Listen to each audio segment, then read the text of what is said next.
আসসালামু আলাইকুম, সবাইকে আমন্ত্রণ জানাচ্ছি নয়া দিগন্ত টপ নিউজে।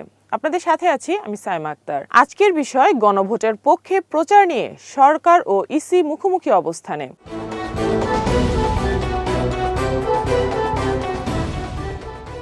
গণভোটকে কেন্দ্র করে দেশের রাজনৈতিক অঙ্গনে অনিশ্চয়তা ও দ্বিধা ক্রমেই স্পষ্ট হচ্ছে।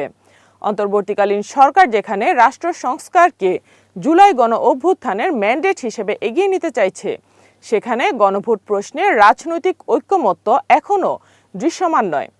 নির্বাচন, বিচার বিভাগ, প্রশাসন ও আইন শৃঙ্খলা বাহিনী, এই চার খাতের সংস্কারকে অগ্রাধিকার দেওয়া হলেও গণভোটের আইনগত ও রাজনৈতিক দিক নিয়ে সরকার ও নির্বাচন কমিশনের মধ্যে মতভেদ প্রকাশ্যে এসেছে। নির্বাচন কমিশনের পক্ষ থেকে সম্প্রতি বলা হয়েছে, কোনো নির্বাচনী কর্মকর্তা গণভোটে হ্যাঁ বা না-এর পক্ষে প্রচার চালাতে পারবেন না। তবে এই নির্দেশনার আইনগত ভিত্তি নিয়ে প্রশ্ন তুলেছেন সংবিধান বিশেষজ্ঞ ও আইনজীবীরা। সংবিধান সংস্কার কমিশনের সদস্য ও সুপ্রিম কোর্টের আইনজীবী ব্যারিস্টার ইমরান সিদ্দিকী নয়া দিগন্তকে বলেন, ইসি যে সার্কুলার জারি করেছে তাতে সংবিধানের আর্টিকেল 86 ও স্পেশাল 21-এ গণভোট অধ্যাদেশের রেফারেন্স দেওয়া হয়েছে। অথচ আর্টিকেল 86 মূলত সরকারি ক্ষমতার অপব্যবহার করে নির্বাচন ফলাফল প্রভাবিত করার ক্ষেত্রে প্রযোজ্য। গণভোটে হ্যাঁ ভোটের পক্ষে প্রচারণা অন্তর্বর্তী সরকারের নীতিগত সিদ্ধান্ত এবং সরকারি কর্মকর্তারা সরকারের নীতি বাস্তবায়নের অংশ হিসেবেই তা করছেন। একে ক্ষমতার অপব্যবহার বলা যায় না। তিনি আরও বলেন, এ বিষয়ে 26 জানুয়ারি হাইকোর্টের একটি রায় হয়েছে, যা প্রকাশিত হলে বিষয়টি আরও স্পষ্ট হতো। সেই রায় না দেখে ইসির এ ধরনের হুটহাট সিদ্ধান্ত বিভ্রান্তি সৃষ্টি করেছে। রায় প্রকাশের পর নির্বাচন কমিশনের উচিত তাদের সিদ্ধান্ত পুনর্বিবেচনা করা। একইভাবে সুপ্রিম কোর্টের আইনজীবী আবু হেনা রাজ্জাক নয়া দিগন্তকে বলেন, অন্তর্বর্তী সরকার সংবিধানের 106 ধারা অনুযায়ী দায়িত্ব নিয়েছে এবং তাদের ঘোষিত কাজের মধ্যেই সংস্কার, বিচার ও নির্বাচন অন্তর্ভুক্ত। সংস্কারের অংশ হিসেবেই গণভোটের বিষয় এসেছে এবং তা পাশ করানোর দায়িত্ব সরকারের। তিনি বলেন, সরকারি অর্থে সংস্কার বিষয়ে প্রচার বেআইনি হলে ধূমপান বিরোধী প্রচারণাও বেআইনি বলতে হবে। তার মতে, নির্বাচন শব্দটি থাকলেই তার একচ্ছত্র মালিক ইসি নয়। বাজার কমিটি বা ছাত্র সংসদের নির্বাচন বন্ধ করার ক্ষমতাও ইসির নেই। গণভোটকে সামনে রেখে রাজনৈতিক দলগুলোর অবস্থানেও দ্বিধা স্পষ্ট। বিশেষ করে বিএনপির ভিতরে হ্যাঁ বা না প্রশ্নে মতভেদ রয়েছে। এরই মধ্যে রংপুরে এক সমাবেশে তারেক রহমান ধানের শীষের পাশাপাশি হ্যাঁ ভোট দেওয়ার আহ্বান জানান, যা রাজনৈতিক বিশ্লেষকদের মতে গণভোট নিয়ে বড় ধরনের শঙ্কা কমিয়েছে। এছাড়া জামায়াতে ইসলামী, এনসিপি সহ 11 দল প্রকাশ্যে সংস্কারের পক্ষে অবস্থান নিয়েছে।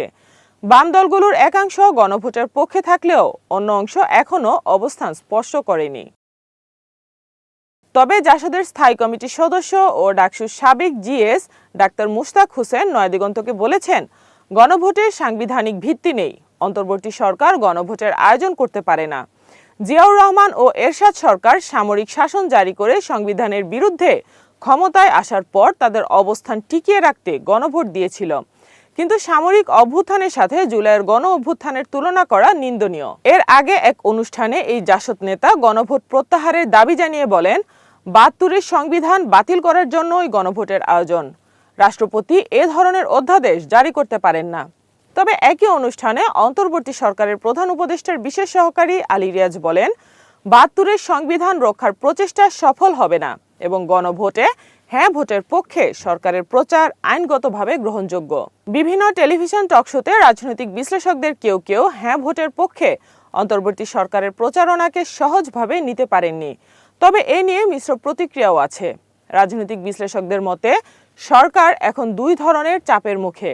একদিকে নির্বাচন দ্রুত আয়োজনের জনচাপ, অন্যদিকে গণভোটে হ্যাঁ জয়ী না হলে সংস্কার ও বিচার প্রক্রিয়া ব্যর্থ হওয়ার আশঙ্কা। এ অবস্থায় রাজনৈতিক সংঘাত ও অনিশ্চয়তা বাড়ার ঝুঁকি রয়েছে। এদিকে প্রবাসী বাংলাদেশিদের মধ্যেও নির্বাচন ও গণভোট নিয়ে সংশয় দেখা দিয়েছে। কানাডায় কর্মরত সাংবাদিক মোহাম্মদ বুখারী নয়া দিগন্তকে বলেন, আন্তর্জাতিক ও ভারতীয় মিডিয়ায় বাংলাদেশের নির্বাচন নিয়ে যেসব খবর প্রকাশ হচ্ছে তা প্রবাসীদের উদ্বিগ্ন করছে। সম্প্রতি যুক্তরাজ্য আওয়ামী লীগ নেতারা দিল্লিতে শেখ হাসিনার সাথে সাক্ষাৎ করেন বলে ভারতীয় গণমাধ্যমে খবরটি প্রকাশ পায়। ভারতের দিল্লিতে অজ্ঞাত স্থানে শেখ হাসিনার সাথে যুক্তরাজ্য আওয়ামী লীগের 5 জন নেতাদের বৈঠক নিয়ে রাজনৈতিক অঙ্গনেও কৌতূহলের সৃষ্টি হয়েছে।